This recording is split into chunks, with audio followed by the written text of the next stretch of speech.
அருள்மிகு வெயிலுகந்த விநாயகரின் அருளாலும் 14 சித்தர்களின் துணையாலும் ஸ்ரீ அரியநாச்சி ஜோதிட சிரவணம் யூடியூப் சேனல் நண்பர்களுக்கு வணக்கம்.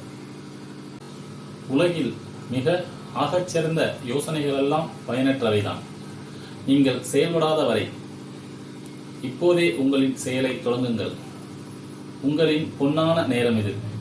நேயர்களே, இன்று நமது சேனலில் எதை பற்றி பார்க்க போறோம்னா, ஆடி மாதத்தின் சிறப்பு என்னென்ன என்பதைத்தான் பார்க்க போறோம். வாங்க வீடியோக்குள்ள போவோம். சித்திரை முதல் பங்குனி வரை உள்ள தமிழ் மாதம் 12இல் ஆடி மாதம் 4வது மாதமாக வருகிறது. காலபுருஷ தத்துவத்தில் மேசம் முதல் மீனம் வரை உள்ள 12 ராசிகளில் கடகராசி 4வது ராசியாக வருகிறது. குளிர்ச்சி பொருந்திய நீர் ராசியான கடகராசியில் புனர்பூசம் 4ஆம் பாதத்தில் உத்தராய பயணத்தில் இருந்து வந்த சூரிய பகவான் சஞ்சாரிக்கும் முதல் நாள் ஆடி 1. சூரியன் உத்தரனை குறிப்பார். உத்தரன் என்றால் சிவன். சந்திரன் பார்வதி தேவியை குறிப்பார்.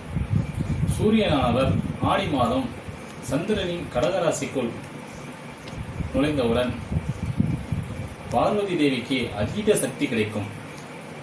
இந்த ஆடி மாதம் அதீத சக்தியுடன் விளங்கும் பார்வதி அம்மனை வழிபட்டால் வழிபட்டவர்களின் கஷ்டங்கள் தீரும், சௌபாக்கியம் கிடைக்கும். இந்த ஆடி மாதம் சூரியனானவர் தந்தைக்கும், சந்திரனானவர் தாய்க்கும், குருவானவர் குழந்தைக்கும் காரகமாகிறார்கள்.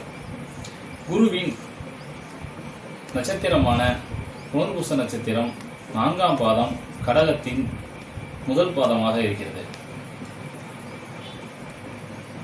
இந்த கடகராசி காலபுருஷ தத்துவத்தில் 4ஆம் பாவகமாக இருக்கிறதால் வீடு, சுகம் போன்றவற்றிற்கும் சிறந்தது. தந்தை, தாய், குழந்தை, வீடு, சுகம் அனைத்தும் ஒன்றாய் சேரும் இந்த ஆடி 1 மிகவும் சிறப்பு வாய்ந்தது.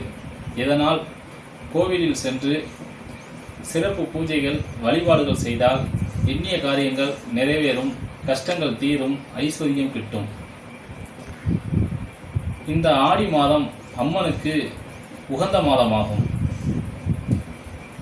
இந்த ஆடி மாதத்தில்தான் உமாதேவியான அம்பிகை தேவி இந்த உலகை காக்க மகாசக்தியாக உருவெடுத்ததாக புராணங்கள் சொல்கின்றன.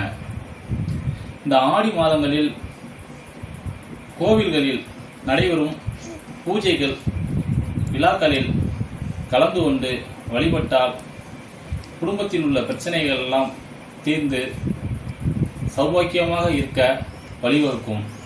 அதிலும் இந்த ஆடி மாதம் வரும் வெள்ளி மற்றும் செவ்வாய்க்கிழமைகளில் வழிபட்டு வந்தால் பெண்களுக்கு சுமங்கலி பாக்கியம், திருமண தடைகள் நீங்கும், தோஷங்கள் எல்லாம் நிவர்த்தியாகும்.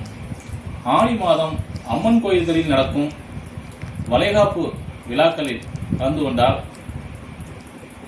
குழந்தை இல்லாதவர்களுக்கு குழந்தை பாக்கியம் கிட்டும், திருமணமாகாதவர்களுக்கு திருமணம் கைகூடும். இந்த ஆடி மாதம் பூரம் நட்சத்திரம் மிகவும் சிறப்பு வாய்ந்தது.